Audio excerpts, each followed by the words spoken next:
बृहस्पतिवार व्रत कथा। प्राचीन काल में भारतवर्ष में एक राजा राज्य करता था। वह बड़ा प्रतापी और दानी था। वह नित्य मंदिर में दर्शन करने जाता था तथा ब्राह्मण और गुरु की सेवा किया करता था। उसके दरवाजे से कोई भी निराश होकर नहीं लौटता था।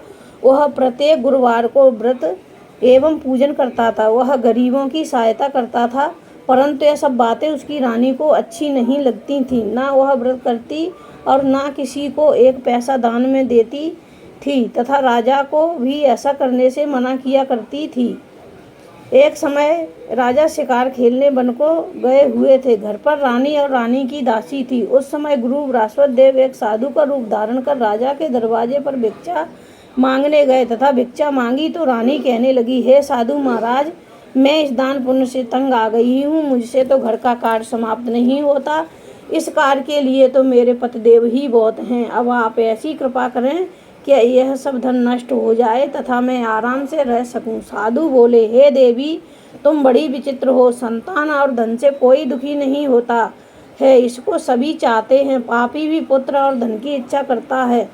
अगर आपके पास अधिक धन है तो भूखे मनुष्यों को भोजन कराओ, प्याऊ लगवाओ, ब्राह्मणों को दान दो, धर्मशाला बनवाओ, कुआं, तालाब, बावड़ी, बाग, बगीचे आदि के निर्माण कराओ, निर्धन मनुष्यों की कुंवारी कन्याओं का विवाह कराओ और अनेकों यज्ञादि धर्म करो। इस प्रकार के कर्मों से आपका कुल और आपका नाम परलोक में सार्थक हो जाएगा एवं स्वर्ग की प्राप्ति होगी। मगर वह रानी इन बातों से खुश न हुई। वह बोली, हे साधु महाराज, मुझे ऐसे धन की भी आवश्यकता नहीं है जिसको मैं और ही मनुष्यों को दान दूं, जिसको रखने उठाने में मेरा सारा समय ही बर्बाद हो जाए। साधु ने कहा, हे देवी, तुम्हारी ऐसी इच्छा है तो ऐसा ही होगा। मैं तुम्हें बताता हूँ, वैसा ही कर। बृहस्पतिवार के दिन घर को गोबर से लीपना, अपने केशों को धोना, केशों को धोते समय स्नान करना, राजा से कहना वह हजामत बनवाए, भोजन में मांस मंद्रा खाना, कपड़े धोबी के यहाँ धुलने डालना। इस प्रकार 7 बृहस्पतिवार करने से तुम्हारा सब धन नष्ट हो जाएगा। ऐसा कहकर साधु महाराज वहाँ से अंतर ध्यान हो गए। रानी ने साधु के कहे अनुसार वैसा ही किया। 3 बृहस्पतिवार ही बीते थे कि उसका समाप्त धन नष्ट हो गया और वह भोजन के लिए दोनों समय तरसने लगे, संसारिक भोगों से दुखी रहने लगे। तब वह राजा रानी से कहने लगा कि रानी, तुम यहाँ पर रहो, मैं दूसरे देश जाता हूँ, क्योंकि यहाँ पर मुझे सभी मनुष्य जानते हैं, इसलिए कोई कार्य भी नहीं कर सकता। देश चोरी परदेश भीख बराबर है। ऐसा कहकर राजा परदेश चला गया। वहाँ जंगल जाता और लकड़ी काट कर लाता तथा शहर में बेचता। इस तरह जीवन व्यतीत करने लगा। इधर राजा के घर रानी और दासी दुखी रहने लगी। किसी दिन भोजन मिल जाता और किसी दिन जल पीकर ही रह जाती।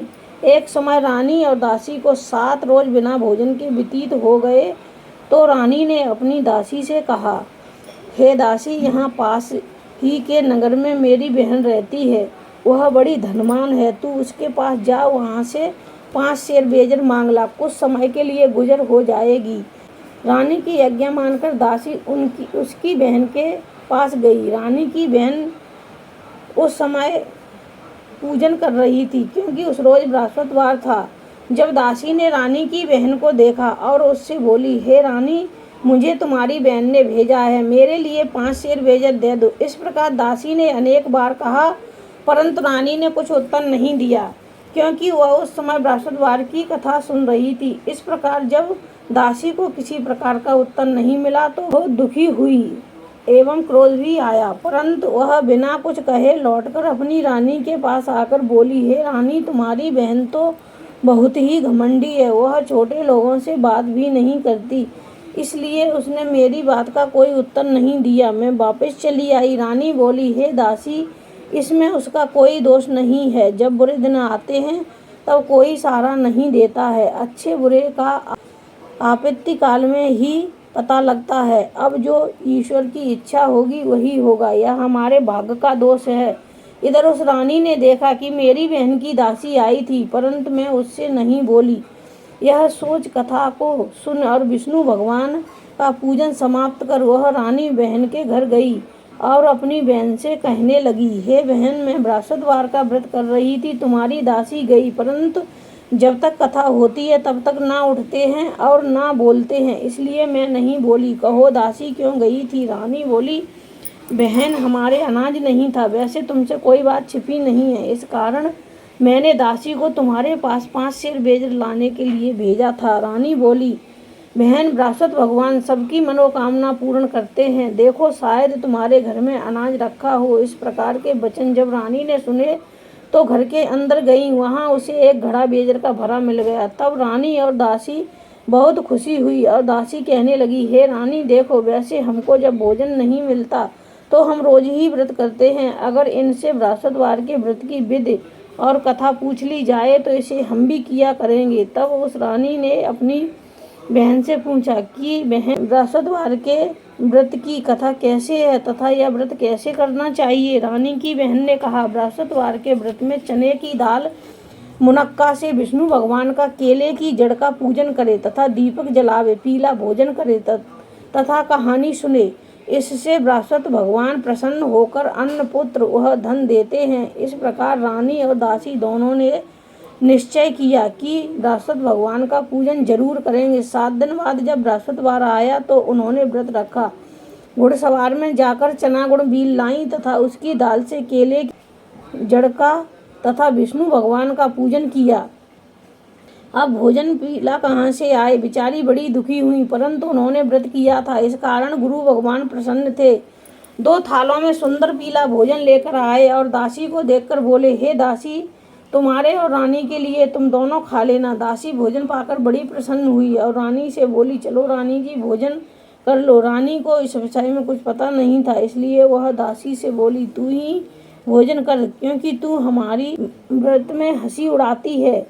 दासी ने कहा, एक महात्मा हम दोनों को 2 थालों में भोजन दे गया है, इसलिए हम और तुम दोनों साथ साथ करेंगी। इस प्रकार रानी और दासी दोनों ने गुरु भगवान को नमस्कार कर भोजन प्रारंभ किया तथा वह प्रत्येक बृहस्पतिवार को व्रत करने लगी। बृहस्पति भगवान की कृपा से फिर रानी और दासी के पास धन हो गया। रानी फिर उसी प्रकार आलस करने लगी। तब तुम पहले इस प्रकार आलस करती थीं, तुम्हें धन के रखने में कष्ट होता था, इस कारण सभी धन नष्ट हो गया।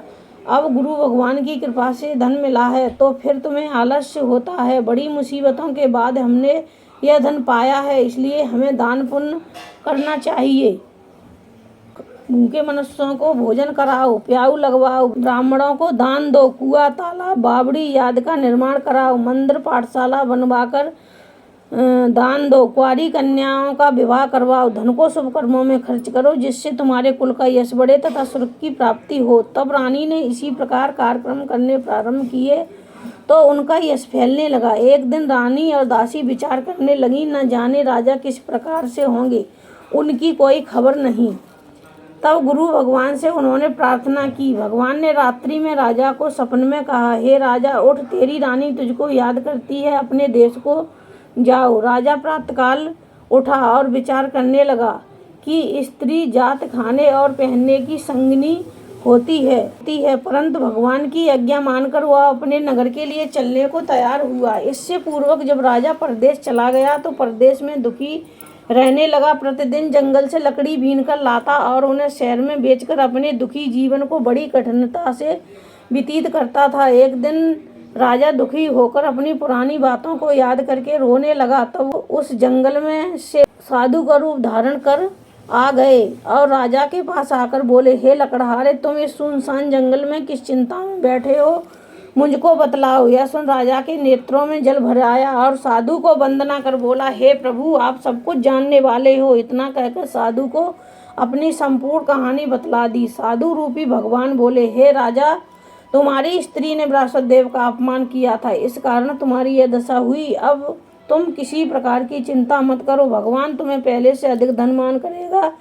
देखो, तुम्हारी स्त्री ने भी गुरुवार का व्रत प्रारंभ कर दिया है और तुम मेरा कहा मानकर बृहस्पतिवार को व्रत करके चने की दाल गुड़ जल के लोटे में डाल कर केले का पूजन करो और फिर कथा सुनो, भगवान तुम्हारी सभी मनोकामना पूर्ण करेंगे। साधु को प्रसन्न देखकर राजा बोला, हे प्रभु, मुझे लकड़ी बेचकर इतना पैसा नहीं मिलता जिससे भोजन करने के उपरांत कुछ बचा सकूं।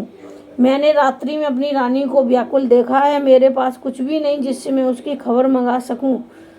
फिर मैं कौन सी कहानी कहूँ, मुझको कुछ भी मालूम नहीं है। साधु ने कहा, हे राजन, तुम किसी बात की चिंता मत करो। बृहस्पतिवार के दिन तुम रोजाना की तरह लकड़ियां लेकर शहर को जाओ। तुमको रोज से दुगना धन प्राप्त होगा, जिससे तुम भली भांति भोजन कर लोगे तथा बृहस्पति देव की पूजा का सामान भी आ जाएगा। और बृहस्पति देव की कहानी निम्न प्रकार से है। बृहस्पति देव की कहानी। प्राचीन काल में एक ब्राह्मण रहता था। वह बहुत निर्धन था। उसके कोई भी संतान नहीं थी। उसकी स्त्री बहुत ही मलिनता के साथ रहती थी। वह स्नान न करती, न किसी देवता का पूजन करती। प्रातःकाल उठते ही सर्वप्रथम भोजन करती, बाद में कोई अन्य कार्य करती थी। इससे ब्राह्मण देवता दुखी थे। बेचारे बहुत कुछ करते थे किंतु उसका कोई परिणाम न निकला। भगवान की कृपा से ब्राह्मण की स्त्री के कन्या रूपी रत्न पैदा हुआ और वह कन्या अपने पिता के घर बड़ी होने लगी। वह बालिका प्रातः स्नान करके विष्णु भगवान का जप करती थी तथा बृहस्पतिवार को व्रत भी करती। अपने पूजन पाठ को समाप्त करके स्कूल जाती तो अपनी मुट्ठी में जौ भर ले जाती और उनको पाठशाला के मार्ग में डालती जाती। तब ये जौ सोने के हो जाते। लौटते समय उनको बीनकर घर को ले आती थी। एक दिन वह बालिका सूम में उन सोने के जौओं को फटक कर साफ कर रही थी। उसके पिता ने देख लिया और कहा, बेटी, सोने के जौओं को फटकने के लिए सोने का सूप होना चाहिए। दूसरे दिन गुरुवार था। इस कन्या ने व्रत रखा और बृहस्पति देव से प्रार्थना करके कहा, हे प्रभु, मैंने आपकी पूजा सच्चे मन से की हो तो मेरे लिए सोने का सूप दे दो। बृहस्पति देव ने उसकी प्रार्थना स्वीकार कर ली। रोजाना की तरह वह कन्या जौ फैलाती हुई जाने लगी। जब लौटकर जौ बीन रही थी तो बृहस्पति देव की कृपा से सोने का सूप मिला। उसे वह घर ले आई और उससे जौ साफ करने लगी, परंतु उसकी माँ का वही ढंग रहा। एक दिन की बात है कि वह कन्या सोने के सूप में सोने के जौ साफ कर रही थी।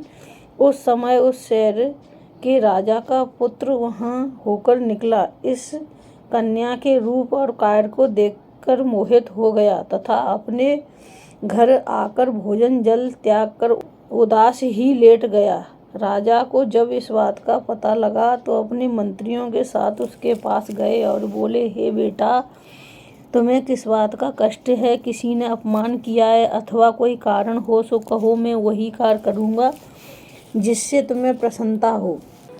अपने पिता की राजकुमार ने बातें सुनी तो वह बोला, मुझे आपकी कृपा से किसी बात का दुख नहीं है, ना मेरा किसी ने अपमान किया है, परंतु मैं उस लड़की के साथ विवाह करना चाहता हूँ जो सोने के सूप में सोने के जौओं को फटक कर साफ कर रही थी। यह सुन राजा आश्चर्य में पड़ा और बोला, हे बेटा, इस तरह की कन्या का पता तुम ही लगाओ, मैं तेरा विवाह उसके साथ अवश्य करवा दूंगा। राजकुमार ने उस लड़की के घर का पता बतलाया। तब मंत्री उस लड़की के घर गए और ब्राह्मण देवता को सभी हाल बतलाया। ब्राह्मण देवता राजकुमार के साथ अपनी कन्या का विवाह करने के लिए तैयार हो गया तथा विधि विधान के अनुसार ब्राह्मण की कन्या का विवाह राजकुमार के साथ हो गया। कन्या के घर से जाते ही पहले की भांति उस ब्राह्मण के घर में गरीबी का निवास हो गया। अब भोजन के लिए अन्न भी बड़ी मुश्किल से मिलता था। एक दिन दुखी होकर ब्राह्मण देवता अपनी पुत्री के पास गए। बेटी ने अपने पिता की दुखी अवस्था को देखा और अपनी माँ का हाल पूछा। तब ब्राह्मण ने सभी हाल कहा। कन्या ने बहुत सा धन देकर अपने पिता को विदा कर दिया। इस तरह ब्राह्मण का कुछ समय सुखपूर्वक व्यतीत हुआ। कुछ दिन बाद फिर वही हाल हो गया। ब्राह्मण फिर अपनी कन्या के यहाँ गए और सभी हाल कहा। लड़की बोली, हे पिताजी, आप माताजी को लिवा लाओ, मैं उन्हें विधि बता दूंगी जिससे गरीबी दूर हो जाएगी। वह ब्राह्मण देवता अपनी स्त्री को साथ लेकर पहुंचे तो पुत्री अपनी माँ को समझाने लगी, हे माँ, तुम प्रातःकाल उठकर सर्वप्रथम स्नान करके विष्णु भगवान का पूजन किया करो, सब दरिद्रता दूर हो जाएगी। परंतु उसकी माँ ने एक भी बात नहीं मानी और प्रातःकाल उठकर अपनी पुत्री के बच्चों की जूठन को उठाकर खा लिया। यह देखकर उसकी पुत्री को भी बहुत गुस्सा आया और एक रात को कोठरी से सभी सामान बाहर निकालकर उसमें अपनी माँ को बंद कर दिया। प्रातःकाल उसमें से निकाला तथा स्नान करा के पाठ कराया तो उसकी माँ की बुद्धि ठीक हो गई और वह फिर प्रत्येक बृहस्पतिवार को व्रत रखने लगी। इस व्रत के प्रभाव से उसकी माँ भी बहुत ही धनवान तथा पुत्रवती हो गई और वह बृहस्पति जी के प्रभाव से स्वर्ग को प्राप्त हुई तथा वह ब्राह्मण भी सुख पूर्वक श्लोक के सुख भोग कर स्वर्ग को प्राप्त हुए। इस तरह कहानी कहकर साधु देवता वहां से आलोप हो गए। धीरे धीरे समय व्यतीत होने पर फिर बृहस्पतिवार का दिन आया। राजा जंगल से लकड़ी काटकर शहर में बेचने गया। उसे उस दिन से अधिक पैसा मिला। राजा ने चना गुड़ आदि लाकर बृहस्पतिवार का व्रत किया। उस दिन से उसके सभी दुख दूर हो गए। परंतु जब दोबारा बृहस्पतिवार का दिन आया तो वह बृहस्पतिवार का व्रत करना भूल गया। इस कारण बृहस्पति महाराज नाराज हो गए। उस दिन उस नगर के राजा ने विशाल यज्ञ का आयोजन किया तथा शहर में यह घोषणा करा दी कि कोई भी मनुष्य अपने यहाँ भोजन न बनाए, न आग जलाए। समाप्त जनता मेरे यहाँ भोजन करने आए। जो इस यज्ञ को नहीं मानेगा उसके लिए फांसी की सजा दी जाएगी। इस तरह की घोषणा संपूर्ण नगर में करवा दी गई। राजा की आज्ञानुसार शहर के सभी लोग भोजन करने आए, लेकिन लकड़हारा कुछ देर से पहुंचा, इसलिए राजा उसको अपने घर लिवा ले गए। जब वह उसे घर पर भोजन करा रहे थे तो रानी की दृष्टि उस खुटी पर पड़ी जिस पर उसका हार लटका हुआ था। वह वहाँ दिखाई नहीं दिया। रानी ने सोचा कि मेरा हार इसी मनुष्य ने चुरा लिया है। उसी समय सैनिक को बुलवाकर राजा जेल खाने में डलवा दिया। जब राजा जेल खाने में पड़ गया और बहुत दुखी होकर विचार करने लगा कि न जाने कौन से पूर्व जन्म के कर्म से मेरे लिए दुख प्राप्त हुआ है, वह उसी साधु की याद करने लगा जो जंगल में मिला था। उसी समय तत्काल बृहस्पतिदेव साधु के रूप में प्रकट हुए और उसकी दशा को देखकर कहने लगे, अरे मूर्ख, तूने बृहस्पति देवता की कथा नहीं कही, इसी कारण तेरे को दुख प्राप्त हुआ है।